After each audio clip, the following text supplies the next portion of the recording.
Mesopotamian സിവിലൈസേഷന്റെ അടുത്തൊരു ഭാഗമായിട്ട് നമുക്ക് പറയാനുള്ളത് പേർഷ്യൻ എംപയറിനെ കുറിച്ചാണ്. അപ്പോൾ നമ്മുടെ 5ാമത്തെ യൂണിറ്റ് പേർഷ്യൻ എംപയറിനെ കുറിച്ചാണ് നമുക്കിനി ഡിസ്കസ് ചെയ്യാനുള്ളത്. അപ്പോൾ പേർഷ്യൻ എംപയറിനെ കുറിച്ച് പറയുമ്പോൾ പേർഷ്യൻ എംപയറിനെ തന്നെയാണ് അഷാമെനിഡ് എംപയർ എന്നും പറയുന്നത്. അഷാമെനിഡ് എംപയർ എന്നതിനെ പറയുന്നുണ്ട്. ഈ ഒരു പേർഷ്യൻ എംപയറിന്റെ പ്രത്യേകത ഒരുപാട് എത്നിക് ഗ്രൂപ്പ്സ് അല്ലെങ്കിൽ ട്രൈബൽ ഗ്രൂപ്പ്സിന്റെ ഒരു കൂടിച്ചേരലായിരുന്നു പേർഷ്യൻ എംപയർ എന്ന് പറഞ്ഞത്. അപ്പൊ ഒരുപാട് ഗോത്ര വിഭാഗങ്ങൾ ഈ ഒരു എംപയറിന്റെ ഭാഗമായിട്ട് ഉണ്ട്. ഇറാനിൽ തന്നെയാണ്, സെൻട്രൽ ഏഷ്യയിലാണ് ഇത് ഡെവലപ്പ് ചെയ്ത് വരുന്നത്. പേർഷ്യൻ എംപയറിന്റെ സെൻട്രൽ ഏഷ്യ, ഇറാൻ കേന്ദ്രീകരിച്ചുകൊണ്ട് ആ ഒരു സെൻട്രലാണ് ഇത് വരുന്നത്. ഒരു 1000 BC കൂടി തന്നെ ഇങ്ങനത്തെ ഒരു കൾച്ചർ വരുന്നുണ്ട്. ദെൻ നമുക്ക് ഈ ഒരു എംപയറിനെ കുറിച്ചുള്ള ഡീറ്റെയിൽസ് കിട്ടുന്നത് ഹെറോഡോട്ട്സ്, സ്ട്രാബോ, തൂസിഡൈറ്റ്സ്, സെനോഫോൺ തുടങ്ങിയിട്ടുള്ള സ്കോളേഴ്സിന്റെ ഒരുപാട് വർക്ക്സിൽ നിന്നാണ് നമുക്ക് ഈ ഒരു പേർഷ്യൻ എംപയറിനെ കുറിച്ചുള്ള ഡീറ്റെയിൽസ് ലഭ്യമാകുന്നത്. അപ്പൊ നമ്മൾ പറഞ്ഞു ഒരുപാട് ട്രൈബ്സിന്റെ ഒരു കൾച്ചർ ഒരുമിച്ച് ചേർന്നതാണ് ഈ പേർഷ്യൻ എംപയർ എന്ന് പറഞ്ഞല്ലേ. അതുകൊണ്ട് തന്നെ ഒരുപാട് ഡിഫറെന്റ് ആയിട്ടുള്ള ആളുകൾ, മെഡേഴ്സ്, പാർത്തിയൻസ്, സോഗ്ഡിയൻസ്, പേർഷ്യൻസ്, അങ്ങനെ ഒരുപാട് വിഭാഗങ്ങൾ ഇവിടെ കാണാൻ സാധിക്കും. ഏതൊക്കെയാണ്? മെഡസ്, പാർത്തിയൻസ്, സോഗ്ഡിയൻസ്, പേർഷ്യൻസ് തുടങ്ങിയവരൊക്കെ ഇതിൽ നമുക്ക് കാണാൻ സാധിക്കുന്ന ഓരോരോ വിഭാഗങ്ങളാണ്. ഇനി നമുക്ക് ഇതിൽ പഠിക്കാനുള്ളത് ഏറ്റവും പ്രധാനപ്പെട്ട ഒരാളാണ് സൈറസ് എന്ന് പറയുന്ന വ്യക്തി. സൈറസിന്റെ കോൺഗ്രസ് റൂളറാണ് സൈറസ് എന്ന് പറയുന്നത്. 559 BC സൈറസ് എന്ന് പറയുന്ന റൂളറിന്റെ ഒരു ഉദയമായിട്ട് നമുക്ക് കാണാൻ സാധിക്കുന്നത്. ഈ പേർഷ്യയിലെ തന്നെ സദേൺ ട്രൈബ്, സൗത്ത് ഭാഗത്തുള്ള പേർഷ്യയുടെ സൗത്ത് ഭാഗത്തുള്ള ഒരു ട്രൈബ്, ഒരു ഗോത്രത്തിലെ ഒരു പ്രിൻസ് ആയിരുന്നു, അല്ലെങ്കിൽ രാജകുമാര ഒരു വ്യക്തിയായിരുന്നു സൈറസ് എന്ന് പറയുന്ന ആള്. ഈ സൈറസ് എന്ത് ചെയ്തെന്ന് വെച്ചിട്ടുണ്ടെങ്കിൽ അൻഷാൻ എന്ന് പറയുന്ന ഒരു പ്രഭുവിന്, ഒരു വാസൽ കിങ് അല്ലെങ്കിൽ നാട്ടുപ്രമാണിനെ, അൻഷാൻ എന്ന് പറയുന്ന ഒരു നാട്ടുപ്രമാണി, ഒരു വാസൽ കിങ്ങിനെ അറ്റാക്ക് ചെയ്യാണ്. അങ്ങനെയാണ് സൈറസ് പതുക്കെ അധികാരത്തിലേക്ക് കയറി വരുന്നത്. അതിനുശേഷം സൈറസ് ഈ മെഡസിന്റെ രാജാവിനെയായിട്ട്, മെഡസ് എന്ന് പറഞ്ഞ ഒരു ട്രൈബിന്റെ രാജാവുമായിട്ട് യുദ്ധത്തിൽ ഏർപ്പെടുകയും മെഡസിന്റെ രാജാവിനെ തോൽപ്പിച്ചുകൊണ്ട് അധികാരത്തിലേക്ക് വരികയാണ് ചെയ്യുന്നത്. അങ്ങനെ മെഡസിന്റെ രാജാവായിട്ടാണ് സൈറസ് അധികാരമേൽക്കുന്നത്. അതിനുശേഷം ഈ മീഡിയൻ കിങ്സിന്റെ രാജാവായിക്കൊണ്ട് അദ്ദേഹം കിങ് ഓഫ് കിങ്സ് എന്ന ടൈറ്റിൽ, രാജാവിന്റെ രാജാവ് എന്നുള്ള ടൈറ്റിൽ, കിങ് ഓഫ് കിങ്സ് എന്നുള്ള ടൈറ്റിലേക്ക് അദ്ദേഹം വരികയാണ് ചെയ്തത്. അതാണ് സൈറസിന്റെ ഒരു എൻട്രി എന്ന് പറയുന്ന ഒരു കോൺക്വസ്റ്റിലൂടെ അദ്ദേഹം അതിലേക്ക് കടന്നു വരികയാണ്. ഇദ്ദേഹം പിന്നീട് ഇദ്ദേഹത്തിന്റെ എംപയർ, സൈറസ് എംപയർ ഒരുപാട് വിസ്തീർണപ്പെടുത്തുന്നുണ്ട്. അദ്ദേഹം കുറെ സ്ഥലങ്ങൾ കൂട്ടിച്ചേർക്കുന്നുണ്ട്. മറ്റ് സ്ഥലങ്ങൾ കോൺഗോർ ചെയ്യുക, ആക്രമിച്ച് കീഴടക്കുക എന്നുള്ളത് സൈറസിന്റെ ഒരു പ്രത്യേകത തന്നെയായിരുന്നു. അങ്ങനെ അദ്ദേഹം കോൺഗോർ ചെയ്തിട്ടുള്ള ഒരു സ്ഥലമാണ് ലിഡിയ, ഇന്നത്തെ തുർക്കി, ലിഡിയ. ദെൻ അത് കോൺഗോർ ചെയ്യുന്നത് 546 BC. Then Babylon 539 BC Babylon ആക്രമിച്ച് കീഴടക്കുന്നു. അങ്ങനെ ഓരോ പ്രദേശങ്ങൾ ഇദ്ദേഹം ആക്രമിച്ച് പേർഷ്യൻ എംപയറിന്റെ ഒരു വിസ്തീർണമാണ് ഇദ്ദേഹം നടക്കുന്നത്. അപ്പൊ ഏഷ്യ മൈനറിലെ പല ഭാഗങ്ങളൊക്കെ ഇദ്ദേഹം ആക്രമിച്ചുകൊണ്ടേ ഇരിക്കുന്നുണ്ട്. ഇനി അദ്ദേഹത്തിന് റിലീജിയസ് ആയിട്ട് പറയുമ്പോൾ ഒരു ടോളറൻസ്, എല്ലാ മതങ്ങളോടും സഹിഷ്ണുതയോട് കൂടിയിട്ടുള്ള മതപ്രവർത്തനമാണ് അദ്ദേഹം നടത്തിയിട്ടുള്ളത്. അദ്ദേഹത്തിന്റെ അല്ലെങ്കിൽ അവരുടെ ഒരു വിശ്വാസ ദൈവമായിരുന്നു മർദൂക്ക്. ഈ മർദൂക്ക് എന്ന് പറയുന്ന ദൈവത്തിന് ഒരു പ്രധാന ദൈവമായിട്ട് കൊണ്ടുവന്ന് കുടിയിരുത്തുന്ന ഒരു രീതി അദ്ദേഹം കൊണ്ടുവന്നിട്ടുണ്ടായിരുന്നു സൈറസ്. അപ്പോൾ ഒരു റിലീജിയസ് ടോളറൻസ് ഉണ്ടായിരുന്നു പറഞ്ഞു, ഒരു മതസഹിഷ്ണുത ഉണ്ടായിരുന്നു എന്ന് പറഞ്ഞു.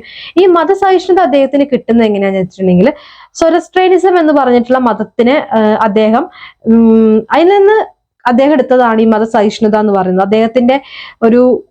അദ്ദേഹം ആരാധിച്ചിരുന്ന ഒരു ഡിവോട്ടി ആയിരുന്നു അഹുറ മസ്ത എന്ന് പറയുന്നത്. അഹൂറ മസ്ത, അതായത് സൊറസ്ട്രേനിസത്തിന്റെ ഒരു ദൈവമാണ് അഹൂറ മസ്ത എന്ന് പറയുന്നത്. ആ ഒരു ദൈവവിശ്വാസം കാരണമാണ് ഇദ്ദേഹം മതസഹിഷ്ണുത കൊണ്ടുവരുന്നത്.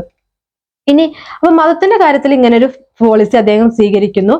അദ്ദേഹത്തിന്റെ ദൈവമായിട്ടുള്ള മർദൂക്കിനെ ഒരു പ്രധാന ദൈവമായിട്ട് ഉയർത്തിക്കൊണ്ടുവരികയും ചെയ്യുന്നുണ്ട്. ദെൻ സൈറസ് ഒരു യുദ്ധത്തിൽ വെച്ച് മരിക്കുകയാണ് ചെയ്യുന്നത്. 530 BC ഒരു യുദ്ധത്തിൽ വെച്ച് അദ്ദേഹം മരിക്കുന്നു. അതിനുശേഷം അദ്ദേഹത്തിന്റെ മകൻ അധികാരത്തിലേക്ക് വരികയാണ്, സാംബിയസസ്. സാംബിയസസ് എന്ന് പറഞ്ഞ അദ്ദേഹത്തിന്റെ മകൻ അധികാരത്തിലേക്ക് വരുന്നു. ഇദ്ദേഹം എങ്ങനെയാണ് ഫേമസ് ആവുന്ന വെച്ചിട്ടുണ്ടെങ്കിൽ ഈജിപ്ത് കോൺഗോർ ചെയ്യുന്നുണ്ട് 525 BC. അങ്ങനെ ഈജിപ്ത് കോൺഗോർ ചെയ്തുകൊണ്ടാണ് അദ്ദേഹം ഫേമസ് ആവുന്നത്. ഇദ്ദേഹത്തിന് ശേഷം, ഈ സാംബിയസിന്റെ ഭരണത്തിന് ശേഷം അവിടെ ഉണ്ടായിരുന്ന ഒരു നോബിൾ ആയിരുന്നു, അതായത് ഒരു എന്താ പറയുക കാര്യങ്ങളെല്ലാം നോക്കുന്ന ഒരു പ്രമാണിയായിരുന്നു ഡാരിയസ്. ഈ ഡാരിയസ് ഒരു റിബൽ ആവുകയും ഈ സൈറസിന്റെ ഫോളോവേഴ്സിനെ തോൽപ്പിച്ചുകൊണ്ട് ഈ നൊബിൾ ആയിട്ടുള്ള ഡാരിയസ് പിന്നീട് അധികാരത്തിലേക്ക് വരികയും ചെയ്യുന്നത്. അങ്ങനെ പിന്നീട് പേർഷ്യൻ എംപയറിന്റെ ഒരു പ്രധാന റൂളറാണ് ഡാരിയസ് ദി ഗ്രേറ്റ് എന്നറിയപ്പെടുന്നത്. ഡാരിയസ് 522 മുതൽക്ക് 486 BC വരെയാണ് ഈ ഡാരിയസിന്റെ ഭരണകാലം. ഡാരിയസ് ഒന്നാമൻ ആദ്യം വരെയാണ് ഭരണകാലഘട്ടത്തിലേക്ക്. ഇദ്ദേഹത്തിന്റെ സമയത്ത് ഒരുപാട് റിവോൾട്സ്, അധികാരത്തിന് വേണ്ടിയിട്ടുള്ള ഒരുപാട് കലാപങ്ങളൊക്കെ ഉണ്ടാകുന്നുണ്ട്. അതെല്ലാം മറികടന്നുകൊണ്ട് ഡാരിയസ് ഒന്നാമൻ അധികാരത്തിലേക്ക് വരികയാണ്. ഇദ്ദേഹം വെസ്റ്റേൺ ഇന്ത്യയുടെ വെസ്റ്റേൺ പാർട്സിലേക്കൊക്കെ അദ്ദേഹത്തിന്റെ എംപയർ എക്സ്പാൻഡ് ചെയ്യാൻ വേണ്ടിയിട്ടുള്ള ശ്രമങ്ങൾ നടത്തുകയും അങ്ങനെ പ്രവർത്തനം നടത്തിക്കൊണ്ട് ഡാരിയസ് ഇന്ത്യ കേന്ദ്രീകരിച്ചോ ഇന്ത്യയിലേക്കൊക്കെ ഒരു എക്സ്പെഡിഷൻ നടത്താൻ തയ്യാറായിട്ടുള്ള വ്യക്തിയാണ് ഇയാള്. ഇവരുടെ ഒരു ഗ്രൂപ്പാണ് സ്കൈത്യൻസ് എന്ന് പറയുന്നത്. ഈ സ്കൈത്യൻസിനെ തോൽപ്പിക്കുക തുടങ്ങിയവയൊക്കെ ഡാരിയസ് നടത്തിയിട്ടുള്ള പ്രവർത്തനങ്ങളായിരുന്നു. ദെൻ ഇവരുടെ സമയത്ത് ഡാരിയസിന്റെ മറ്റൊരു ഇതാണ് ഗ്രീക്കോ പേർഷ്യൻ വാർസ്. ഡാരിയസിന്റെ സമയത്താണ് ഗ്രീസുമായിട്ട് പേർഷ്യയിൽ യുദ്ധം വരുന്നത്. Graeco Persian wars. നമ്മുടെ ഹെറോഡോട്ട്സിന്റെ ഹിസ്റ്ററീസ് എന്ന് പറഞ്ഞ പുസ്തകമുണ്ട്. ഹെറോഡോട്ട്സിന്റെ ഫേമസ് പുസ്തകമാണ് ഹിസ്റ്ററീസ്. അപ്പോൾ ഹെറോഡോട്ടസിന്റെ ഹിസ്റ്ററീസ് എന്ന് പറഞ്ഞ പുസ്തകത്തിൽ ഈ ഗ്രീക്കോ പേർഷ്യൻ യുദ്ധങ്ങളെ കുറിച്ച് വളരെ കൃത്യമായിട്ട് പറഞ്ഞു പോകുന്നത്. അതിൽ നിന്നാണ് ഈ ഒരു യുദ്ധത്തിനെ കുറിച്ചുള്ള ഡീറ്റെയിൽസ് തന്നെ ലഭ്യമാകുന്നത്. അപ്പം ഈ ഒരു സമയത്ത് ആഥൻസ് ഗ്രീക്കിലെ സ്ഥലമാണ് ആഥൻസിനെ ആയിട്ട് യുദ്ധത്തിൽ ഏർപ്പെടുകയാണ് ചെയ്യുന്നത്. ഒരു നാവി, ഒരു കപ്പൽ പടയാളികളെ ആഥൻസിലേക്ക് വിട്ടുകൊണ്ട് ഒരു യുദ്ധം നടത്തുകയാണ് ചെയ്യുന്നത്. 490 BC ഇത് നടക്കുന്നത്. ഈ യുദ്ധത്തിനെയാണ് ബാറ്റിൽ ഓഫ് മാരത്തോൺ എന്നറിയപ്പെടുന്നത്. എന്താണ് ബാറ്റിൽ ഓഫ് മാരത്തോൺ? ഈ ഗ്രീക്കുമായിട്ട് നടത്തിയിട്ടുള്ള പേർഷ്യൻ യുദ്ധത്തിനെയാണ്, ഏഥൻസിനെ ആക്രമിച്ചതിനെയാണ് എന്തെന്നറിയപ്പെടുന്നത്? ബാറ്റിൽ ഓഫ് മാരത്തോൺ എന്നറിയപ്പെടുന്നത്. ഈ ഒരു ഇതിനെ കുറിച്ചുള്ള ഡീറ്റെയിൽസ് നമ്മൾ പറഞ്ഞു ഹെറോഡോട്ട്സിന്റെ പുസ്തകത്തിൽ നിന്നാണ് അറിയാൻ സാധിക്കുന്നത് പറഞ്ഞു. അപ്പൊ ഡാരിയസ് എന്ന് പറഞ്ഞ വ്യക്തി ഗ്രീക്കുമായിട്ട് നിരന്തരം യുദ്ധത്തിൽ ഏർപ്പെടുകയും ഗ്രീക്ക് എക്സ്പെഡിഷൻസ് അല്ലെങ്കിൽ ഏഥൻസിനെയൊക്കെ ആയിട്ടുള്ള യുദ്ധങ്ങൾ നിരന്തരം നടത്തിയിട്ടുള്ള ഒരു വ്യക്തിയാണ്. ഇനി ഡാരിയസിന്റെ സമയത്ത് ഉണ്ടായിട്ടുള്ള മറ്റ് എന്താ പറയാ അഡ്മിനിസ്ട്രേറ്റീവ് കാര്യങ്ങൾ എന്തൊക്കെയാന്ന് നോക്കാം.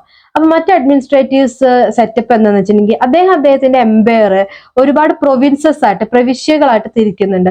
സത്രാബീസ് എന്നും അതിനെ പറയും. പ്രൊവിൻസസിനെ തന്നെ സത്രാബീസ് എന്നാണ് പറഞ്ഞിരുന്നത്. ഈ സത്രാബീസിന് പിന്നെയും ഒരുപാട് ചെറിയ ചെറിയ അഡ്മിനിസ്ട്രേറ്റീവ് യൂണിറ്റ്സ് ആയിട്ട്, സ്മോളർ അഡ്മിനിസ്ട്രേറ്റീവ് യൂണിറ്റ്സ് ആയിട്ട് തരംതിരിച്ചുകൊണ്ടാണ് അദ്ദേഹം ഭരണം നടത്തുന്നത്. ഇനി ഈ ഓരോ അഡ്മിനിസ്ട്രേറ്റീവ് യൂണിറ്റിലും ഗവർണർമാരെ അല്ലെങ്കിൽ സത്രാബീസിലും അതിന് താഴെയുള്ള യൂണിറ്റിലൊക്കെ ഗവർണർമാരെ അപ്പോയിന്റ് ചെയ്യുന്ന ഒരു സിസ്റ്റം ഇദ്ദേഹത്തിന്. അപ്പൊ ഗവർണേഴ്സിനെ അപ്പോയിന്റ് ചെയ്തുകൊണ്ട് നമ്മൾ എന്താ പറയുക ഭരണം നടത്തുന്ന ഒരു സിസ്റ്റമാണ് ഇദ്ദേഹം ഫോളോ ചെയ്തിട്ടുള്ളത്. ഇദ്ദേഹത്തിന്റെ കാലഘട്ടത്തില് ചെക്കുകള്, ബാലൻസ്, അങ്ങനത്തെ ഒരുപാട് കാര്യങ്ങളൊക്കെ അഡ്മിനിസ്ട്രേഷനിൽ കാണാൻ പറ്റും. ചെക്ക് അങ്ങനത്തെ സംഭവങ്ങളൊക്കെ ഇദ്ദേഹം നടപ്പിലാക്കിയിട്ടുണ്ട്. ദെൻ ഇദ്ദേഹത്തിന്റെ കാലത്ത് ഒരുപാട് ഇൻസ്പെക്ടേഴ്സ് ഉണ്ടായിരുന്നു. കാര്യങ്ങളൊക്കെ അന്വേഷിക്കാൻ വേണ്ടിയിട്ട് ഇദ്ദേഹത്തിന്റെ മൊത്തം എംപയർ, ഡാരിയസിന്റെ കീഴിലുള്ള എംപയറിലെ കാര്യങ്ങളൊക്കെ അന്വേഷിക്കാൻ വേണ്ടിയിട്ട് ഒരുപാട് ഇൻസ്പെക്ടേഴ്സ് ഉണ്ടായിരുന്നു. ഈ ഇൻസ്പെക്ടർമാരെയാണ് ears and eyes of the king എന്നാണ് പറഞ്ഞത്. രാജാവിന്റെ കണ്ണും കാതുമാണ് ഈ ഇൻസ്പെക്ടേഴ്സ് എന്നാണ് അറിയപ്പെട്ടിട്ടുള്ളത്. Ears and eyes of the king. അതിൽ നിന്ന് വെച്ചാൽ ആ രാജാവ് അത്രയും വിശ്വസിച്ചിരുന്നു ഇത്തരത്തിലുള്ള ആളുകളെ അല്ലെങ്കിൽ ഇൻസ്പെക്ടേഴ്സ് ആക്കി വെക്കുന്നവര് രാജാവിന്റെ അല്ലെങ്കിൽ ഡാരിയസിന്റെ അത്രയും അടുത്ത വിശ്വാസികളായിരുന്നു എന്ന് നമുക്ക് മനസ്സിലാക്കാൻ സാധിക്കും. അതുപോലെ തന്നെ അദ്ദേഹത്തിന് ഒരു എലൈറ്റ് ട്രൂപ്സ് ഉണ്ട്, ഉയർന്ന ആളുകളുടെ ഒരു കൂട്ടം എലൈറ്റ് ട്രൂപ്സ് ഉണ്ട്. അതിനെ ഇമ്മോർട്ടൽസ് എന്നാണ് പറയുന്നത്, അനശ്വരന്മാരായിട്ടുള്ള വ്യക്തികൾ എന്നാണ് അദ്ദേഹം അതിനെ വിളിക്കുന്നത്. അതിനോടൊപ്പം തന്നെ ഒരു സെൻട്രലൈസ്ഡ് ആർമി, ഒരു കേന്ദ്രീകൃതമായിട്ട് എംപയറിൽ ഒരു ആർമി ഉണ്ടായിരുന്ന, ഒരു സ്റ്റാൻഡിങ് ആർമി, ഒരു സ്ഥിരമായിട്ടുള്ള ഒരു ആർമി ഉണ്ടായിരുന്നതായിട്ട് നമുക്ക് കിട്ടുന്നുണ്ട്, തെളിവുകൾ ലഭിക്കുന്നുണ്ട്. ഇനി ഇദ്ദേഹം കൊണ്ടുവന്നിട്ടുള്ള ഒരു പുതിയ ക്യാപിറ്റലാണ് പെർസോപോളിസ് എന്ന് പറയുന്നത്. പെർസോപോളിസ് പുതിയ ക്യാപിറ്റലാണ് പെർസോപോളിസ്. സമ്മർ ക്യാപിറ്റൽ ആയിട്ട് അദ്ദേഹം കൊണ്ടുവന്നാണ് എക്ബത്തന എന്ന് പറയുന്ന ഒരു സമ്മർ ക്യാപിറ്റൽ. അപ്പൊ രണ്ട് ക്യാപിറ്റലുണ്ട്. ഒരു സ്ഥിരം ക്യാപിറ്റൽ ആയിരുന്നു പെർസോപോളിസ്. സമ്മർ ക്യാപിറ്റൽ ആയിട്ട് എക്ബത്തനേനെ ഇദ്ദേഹം കൊണ്ടുവരുന്നുണ്ട്. അത് ഇറാനിലായിരുന്നു. എക്ബത്തന ഇറാനിലാണ് ഉണ്ടായിരുന്നത്. ഇനി ഇദ്ദേഹത്തിനെ കുറിച്ചുള്ള ഇദ്ദേഹത്തിന്റെ റിഫോം ആക്ടിവിറ്റീസ് ആയിക്കോട്ടെ, ഇദ്ദേഹത്തിന്റെ മറ്റ് കാര്യങ്ങളെല്ലാം ലഭിക്കുന്നത് ബെഹൂസ്തൻ ഇൻസ്ക്രിപ്ഷനിൽ നിന്നാണ്. ബെഹൂസ്തൻ ഇൻസ്ക്രിപ്ഷനിൽ നിന്നാണ്. ഒരു ഇൻസ്ക്രിപ്ഷൻ, ഒരു ശാസനമായിരുന്നു. അതിൽ നിന്നാണ് ബെഹൂസ്തൻ ഇൻസ്ക്രിപ്ഷൻ എഴുതി വെക്കപ്പെടുന്ന ഒരു സംഭവമാണ് ഇൻസ്ക്രിപ്ഷൻ എന്ന് പറയുന്നത്. അതിൽ നിന്നാണ് ഇദ്ദേഹത്തിന്റെ വിവരങ്ങളെല്ലാം കിട്ടുന്നത്. അതിൽ നിന്ന് മനസ്സിലാക്കാൻ സാധിക്കുന്ന അനുസരിച്ച് ഇദ്ദേഹത്തിന്റെ സമയത്ത് ഒരു എക്കോണമി, ഒരു സാമ്പത്തിക വ്യവസ്ഥയും വെയ്റ്റ്സ് ആൻഡ് മെഷേഴ്സ് അങ്ങനത്തെ യൂണിറ്റുകളെല്ലാം ഉണ്ടായിരുന്നു. എല്ലാതും കൃത്യമായിട്ട് അളന്ന് തിട്ടപ്പെടുത്തി മെഷർ ചെയ്ത് വെക്കുന്ന ഒരു രീതിയൊക്കെ ഇദ്ദേഹത്തിന്റെ കാലത്ത് ഉണ്ടായിരുന്നു. അതുപോലെ തന്നെ കനാലുകൾ, പഴയകാല കനാലുകൾ, റോഡുകൾ നിർമ്മിക്കുക, അതൊക്കെ ഇദ്ദേഹത്തിന്റെ പ്രധാനപ്പെട്ട പബ്ലിക് വർക്കുകളായിട്ട് അറിയപ്പെടുന്നുണ്ട്. ഇനി ഡാരിയസിന്റെ ഭരണത്തിന് ശേഷം പിന്നെ ഒരു പേർഷ്യയിലെ മറ്റൊരു ഇമ്പോർട്ടന്റ് ആയിട്ടുള്ള റൂളറാണ് സെർസസ് എന്ന് പറഞ്ഞത്. XERXES, സെർസക്സ്. അദ്ദേഹത്തിന്റെ ഒരു കാലഘട്ടം എന്ന് പറയുന്നത് 485 മുതൽക്ക് 465 BC വരെയാണ് സെർസസിന്റെ ഒരു കാലഘട്ടം എന്ന് പറയുന്നത്. ഇദ്ദേഹത്തിന്റെ കാലഘട്ടത്തിൽ പേർഷ്യക്കാര് ഒരു ജോയിന്റ് ആർമി നിർമ്മിച്ചിട്ട് ഗ്രീക്കിനെ നേരിടാൻ ശ്രമിക്കുന്നുണ്ട്. അപ്പൊ ഗ്രീക്ക് എന്ത് ചെയ്തു? ഏതൻസിന്റെ കീഴിൽ ഒരു ആർമി ഉണ്ടാക്കുകയും പേർഷ്യക്കാരെ നേരിടാൻ വേണ്ടിയിട്ട് ഗ്രീക്കുകാർ ഒരുമിച്ച് കൊണ്ടൊരു ആർമി ഉണ്ടാക്കുന്നുണ്ട്. ഒരു ജോയിന്റ് ആർമി അണ്ടർ ഏതൻസ് കേന്ദ്രീകരിച്ചു കൊണ്ടൊരു ജോയിന്റ് ആർമി ഉണ്ടാവുന്നുണ്ട് ഗ്രീസിൽ. അതിനെ ഡീലിയൻ ലീഗ് എന്നാണ് പറയുന്നത്. DELIAN, ഡീലിയൻ ലീഗ് എന്നാണ് ഈ ആർമീനെ പറയുന്നത്, ഏതൻസിന്റെ കീഴിലുള്ള ആർമീനെ പറയുന്നത്. ഇനി സെർസസിന് ശേഷം വന്നത് അദ്ദേഹത്തിന്റെ മകനായിട്ടുള്ള ആർട്ടസെർസസ് ഒന്നാമനാണ്. ആർട്ടസെർസസ് ഒന്നാമൻ അധികാരത്തിൽ വരെയാണ്. 465 BC മുതൽക്ക് 425 BC വരെയാണ് അദ്ദേഹത്തിന്റെ കാലഘട്ടം. അതിനുശേഷം ഈ ഒരു കാലഘട്ടത്തിൽ ഈജിപ്ത് ആക്രമിക്കുക, അങ്ങനെ കുറെ സംഭവങ്ങൾ നടക്കുന്നുണ്ട്. അതിനുശേഷം വന്നിട്ടുള്ള ഡേരിയസ് രണ്ടാമനാണ്. ഡേരിയസ് രണ്ടാമനോട് കൂടി തന്നെ ഈ ഒരു എംപയർ അതിന്റെ ഒരു ലോസ്, എന്താ പറയാ, പ്രതാപം നശിക്കുന്ന, ഗ്ലോറി നശിക്കുന്ന ഒരു കാലഘട്ടത്തിലേക്ക് വരികയാണ്. അതിനുശേഷം അലക്സാണ്ടർ മൂന്നാമൻ, ഈ അലക്സാണ്ടർ മൂന്നാമനെയാണ് അലക്സാണ്ടർ ദി ഗ്രേറ്റ് എന്നറിയപ്പെടുന്നത്. Alexander the great Persian empire conquer ചെയ്യുകയും കൈയടക്കുകയും ചെയ്യാണ്. ഒരു 330 BCയോട് കൂടിയിട്ട് അങ്ങനെ പേർഷ്യൻ എംപയറിന്റെ പതനം ഉണ്ടാവുകയാണ്. അപ്പൊ 330 BC വരെയാണ് ഈ പേർഷ്യൻ എംപയർ അല്ലെങ്കിൽ കൾച്ചർ നിലനിന്നിട്ടുള്ളത്. അപ്പൊ നമ്മൾ ആരൊക്കെ പറഞ്ഞതിൽ പ്രധാനമായിട്ടും സൈറസിനെ പറഞ്ഞു, പിന്നെ ഡാരിയസിന്റെ അധികാരം പറഞ്ഞു, അദ്ദേഹത്തിന്റെ പിന്തുടർച്ചയിലെ കുറച്ച് കാര്യങ്ങൾ പറഞ്ഞു. ഈ ഒരു സമയത്തെ പ്രധാനപ്പെട്ടാണ് ഗ്രീക്കോ പേർഷ്യൻ യുദ്ധങ്ങൾ എന്ന് പറയുന്നത് പ്രധാനപ്പെട്ട കാര്യമായിരുന്നു. ഇനി പേർഷ്യയിലെ ഈ സമയത്തുള്ള ഗവൺമെന്റിനെ കുറിച്ച് പറയുകയാണെങ്കിൽ, സിസ്റ്റം ഓഫ് ഗവൺമെന്റ് എന്ന് പറഞ്ഞാൽ എംപറർ, റൂളർ, അതായത് രാജാവാണ് ഹെഡിലിരിക്കുന്നത്, റൂളറാണ്. അതിന് താഴെ ഒരുപാട് പറഞ്ഞു പ്രൊവിൻസസ് ഉണ്ട്, സത്രാബീസ് ഉണ്ട് എന്ന് പറഞ്ഞല്ലേ, അവിടെ ഗവർണേഴ്സ് ഉണ്ട്. ആ ഗവർണേഴ്സിന് സിവിൽ അഫയേഴ്സ് കാര്യങ്ങളൊക്കെ അങ്ങനെ അഡ്മിനിസ്ട്രേഷൻ അങ്ങനെ തരംതിരിച്ച് യൂണിറ്റ് ആയിട്ടാണ് നടത്തിയിട്ടുള്ളത്.